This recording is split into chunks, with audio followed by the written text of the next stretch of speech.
Welcome to Tech in the Right Direction, the podcast.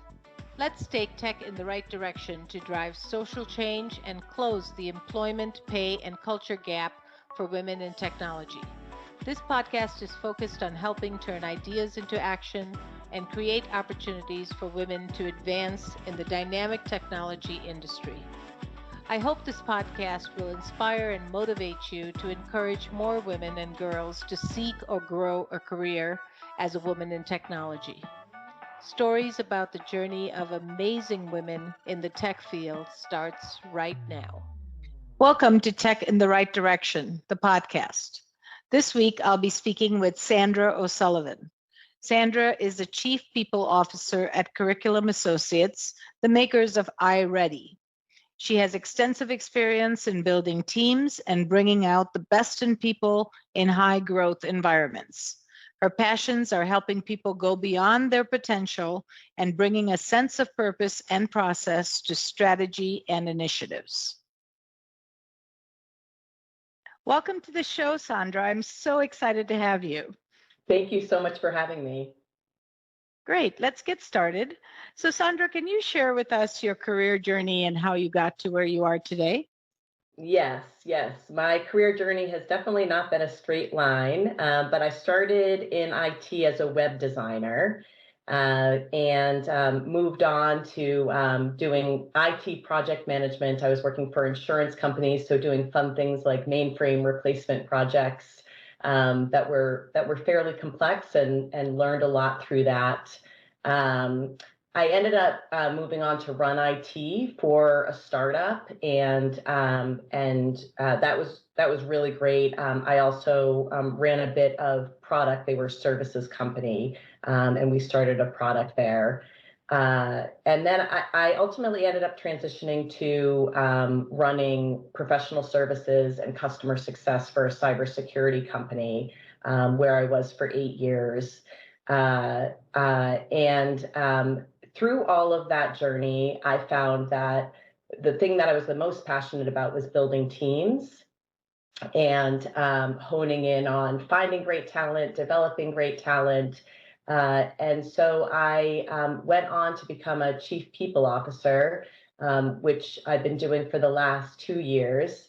And that's been great in terms of being able to bring strategy around talent to an entire organization.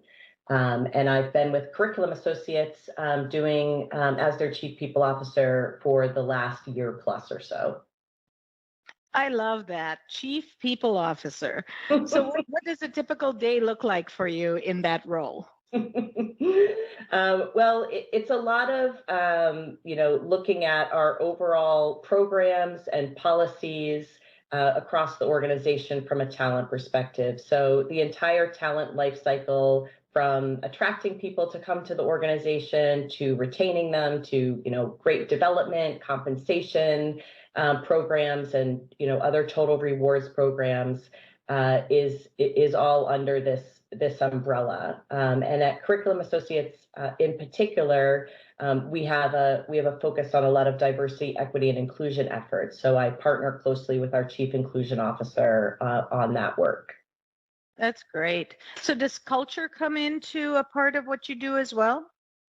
Culture is a big piece of it. That is, Curriculum Associates has some really strong values, and always what you want to make sure is that those values are coming into play day to day for the leaders, that it's integrated in how we make decisions and how leaders are managing their teams and managing their decisions. So yes, that's a big piece of it. And we have values that live pretty vibrantly in the organization. A lot of the leadership team has been there for a while, so they were part of creating them, which creates a lot of ownership and makes sure that the values are living inside the organization. That's great. That's great. So you mentioned a little bit about DEI and the Chief Inclusion Officer that you work with closely. Why is diversity, equity, and inclusion so important for organizations to embrace? Well, I think, first of all, in order to create an organization where you're making the best business decisions and you're including everybody in those decisions, so you make the best business decisions, studies have shown and proven that diversity is important in that. For curriculum associates in particular, it's also a big part of the products that we put out into the world. And so we create assessment and instructional digital and print products. And so for the students that use our products and the educators that use our products, having diversity and equity inclusion as part of our focus is important. Yeah, that's great. I love that it's part of your culture. It's part of your daily activities. It's something you think about all the time. And, there's lots of studies, like you said, that diversity, equity, and inclusion just brings more thoughts, more diverse ideas, more richness to conversations, to products, to services. And companies have been shown to increase their bottom line by increasing diversity. More thoughts, more diverse ideas, more richness to conversations, to products, to services. And companies have been shown to increase their bottom line by increasing diversity. That's right. We very intentionally embarked on 3 commitments coming into this past year and doing work around them. One really focused on implementing equitable hiring practices, a second one around building a culture of inclusivity, and then the third focused on delivering products and roadmaps that will drive equitable outcomes for students. So we have a lot of initiatives underway as a result of focusing on those 3 commitments.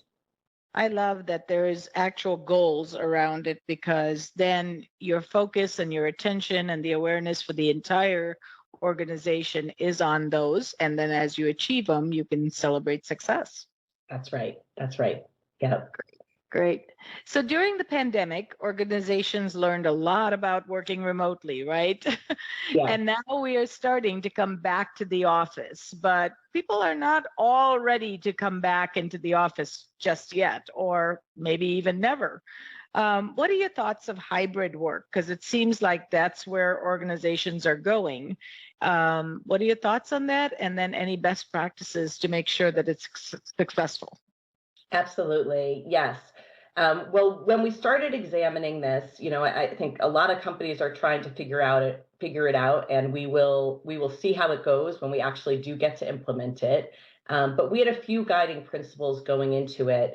During the pandemic, we found that we were really able to ramp up on our diversity hiring goals as a result of being able to hire people remotely. There was just more flexibility. Teams that thought they had to be office-based to be successful learned that that's not actually the case.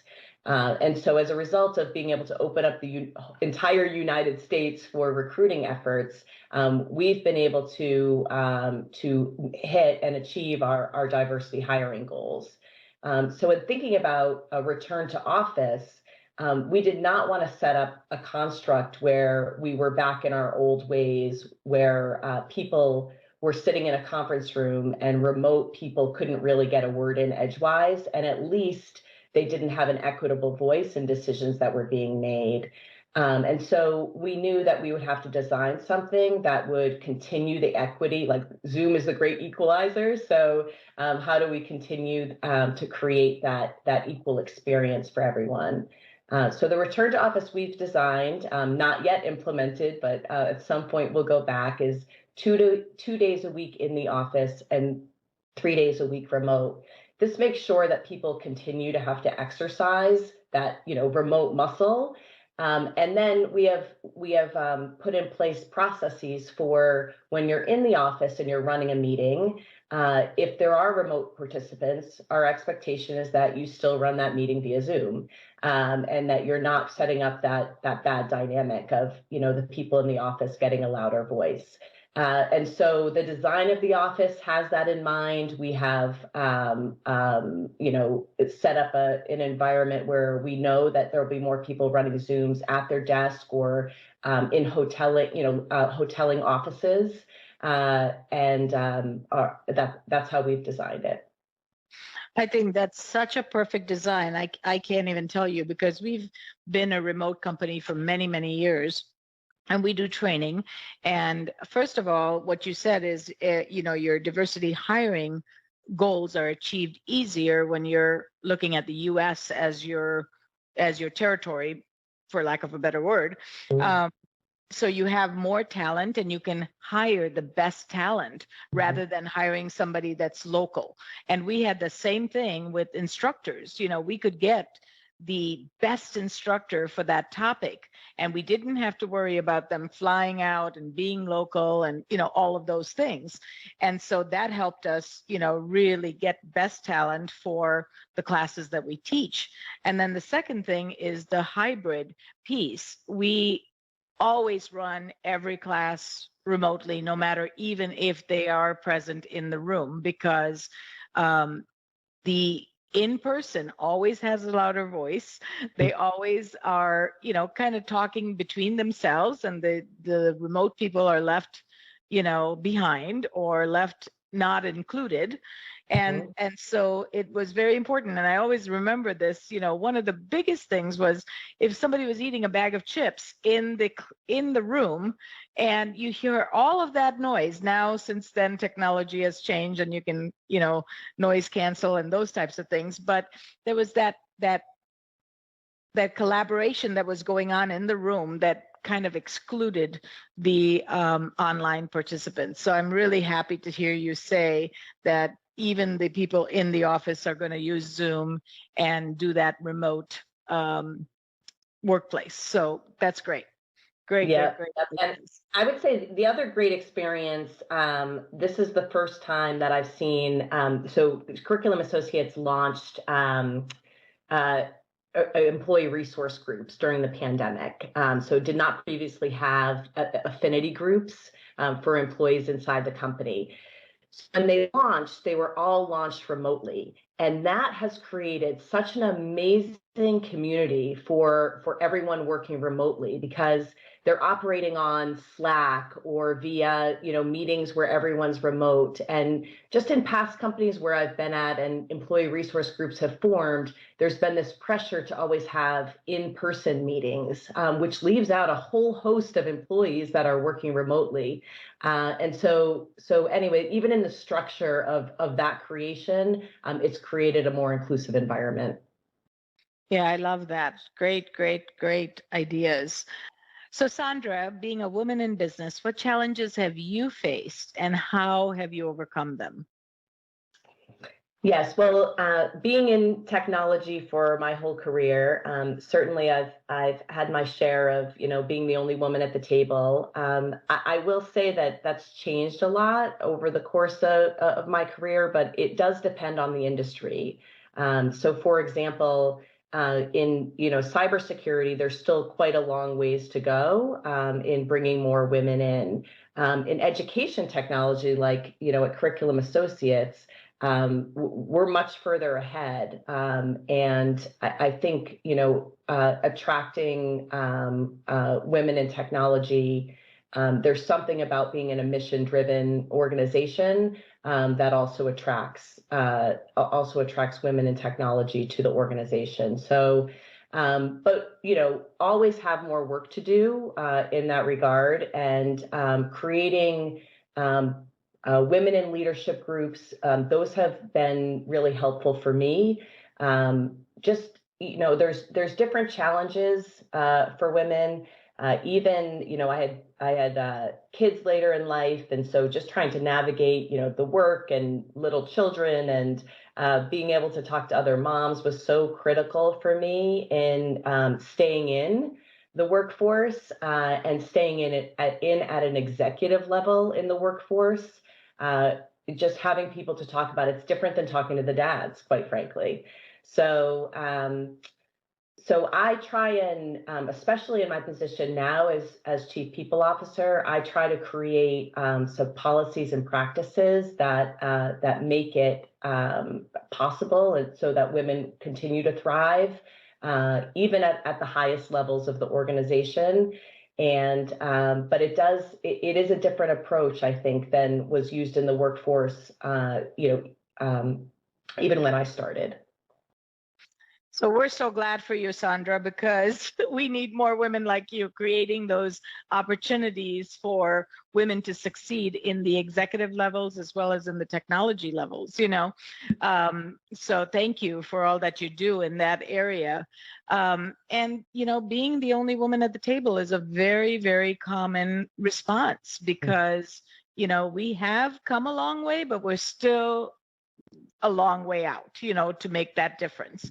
But I think what you said is spot on industries. Certain industries, have made more progress versus others, like cybersecurity. A lot of technical type roles need more women. And so, as a training company, we have always looked to train and skill and certify women so that we can bring more women into the technology world in the trenches, because that's where we need them. Yeah, that's right. Yeah. That's right. Did you know that there is an increase in the number of women leaving the tech industry? As a woman-owned business, Directions Training has made it our mission and passion to change this statistic. That's why Jennifer created this podcast. We showcase insight from everyday women for everyday women in the tech industry. Do you know other people that would benefit from tuning in? Share the link and help us drive the advancement of women in the tech industry. Do you have a journey or know of someone that our listeners would benefit from hearing about? Reach out to us at directionstraining.com/podcast. Don't forget to follow us on LinkedIn, Facebook, and wherever you find your podcasts. Now, back to the show. So any lessons learned, leadership skills that you can share with our listeners that maybe you learned from and maybe they can incorporate early on so they don't have to make the same mistakes? Yes, I have certainly learned a lot through the years. We all have, yes. Yes. Well, I think, when I first started leading a highly technical team, and a highly technical team that was made up of mostly men, I was pretty intimidated by doing that. But I had a wonderful mentor and boss who was also a female, who just said, what people need is they need to be empowered. They need to be supported. They need blockers moved out of the way for them. And you can do all of that. So don't try to do what they're doing, but just do what you do. And that type of messaging worked really well for me in having the confidence to lead teams like that. And so I think it's, what I always try and message, or where I always go with women in tech, is like, is something scaring you off, right? And because I've been in that position where I've been scared or thought that I wasn't going to be good enough to do something, and just hearing that, no, you actually do have the skills, and the type of feedback that I got in that first role where I was doing that was like, wow, this is the most comprehensive feedback that I've ever gotten from a manager in my entire career. Or you spend more time, making sure that the teams are working well together than any manager I've ever seen. So it's understanding that there's so many different ways to provide value as a leader, and that you go to your strengths. Like don't succumb to your weaknesses. That's great advice. That is really great advice. A few things that you touched on was, be confident, build your confidence. It's so important. But I think having a mentor and a role model is also just as critical, somebody that can lift you up. And that helps you, kind of feel more confident because now somebody else believes in you. And then remove the fear, because fear gets us to make decisions that are not always the right decisions. We need to make the right decisions based on facts and not fear. So I love that. And then the only other thing I would add is to surround yourself with the network of women and even men that can lift you up, that can believe in you, be champions for you, because that builds the confidence. Because women really, when they have something that they've never done before, are really fearful to jump into it with both feet. So you need that champions club behind you to be able to move you up. That's right. That's right. And I think you touch on something too really interesting. I think, there's such a strong role for men to play in advocating for women in tech and, elevating women's voices, because sometimes the dynamic does happen where, a woman's idea isn't heard in the room, but then someone else says it and it is heard, right? So definitely had the situation happen. And there's sometimes men in the room who'll say, "Oh, you know what? That was Sandra's idea, right?" And so I love that when where men will step up and help elevate the women in the room. Yes, and we need them. We're not going to get there without them, so we need them.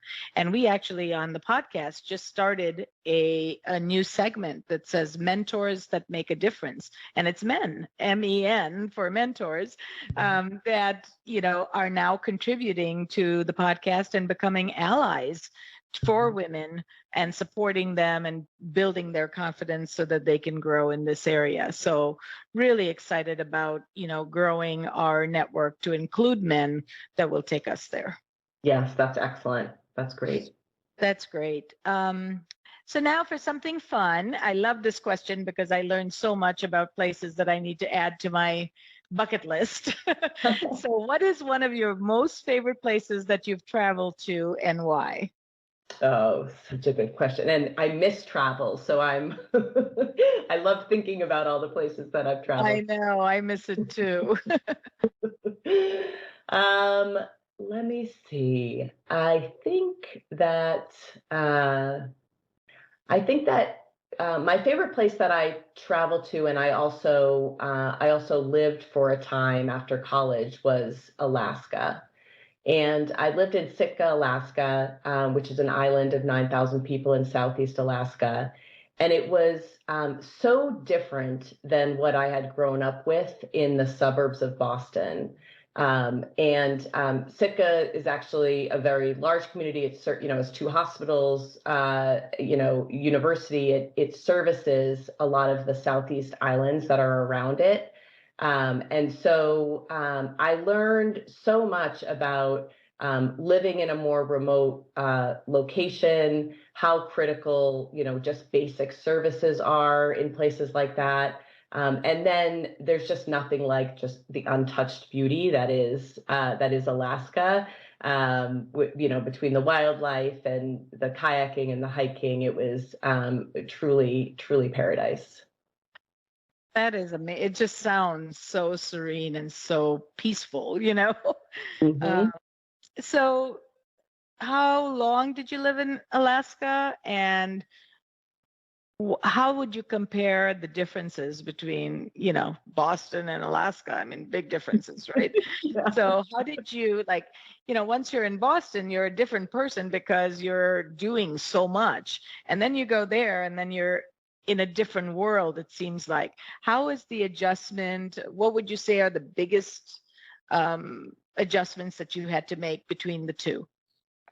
So I think, I lived there for 2 years. I did a volunteer program there, doing some drug and alcohol counseling, just as service work after college. And the biggest adjustment was, not everything's at your fingertips, right? Like you can't just go get whatever you want because it's available to you, right? And so you take a step back and value things a little bit more, I think. and life feels a little simpler, meaning you're not like, I wasn't always on the go. There wasn't always endless activities available, right?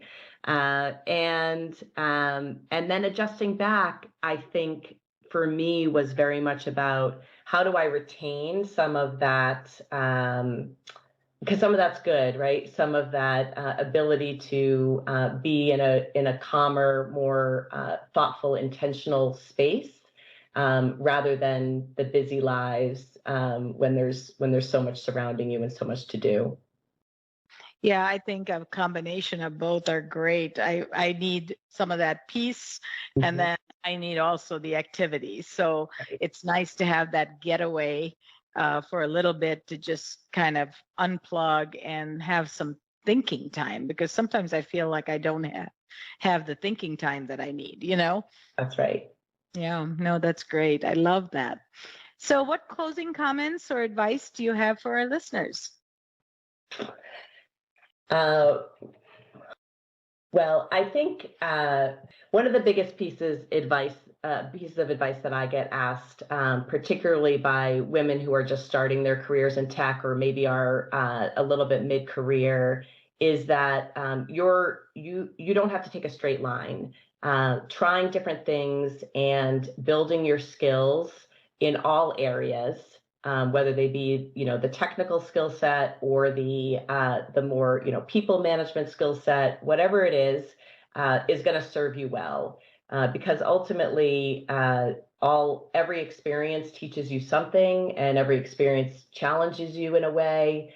And it's putting all of those things together to be in a career where you feel like you're thriving and you're contributing and you're helping other people.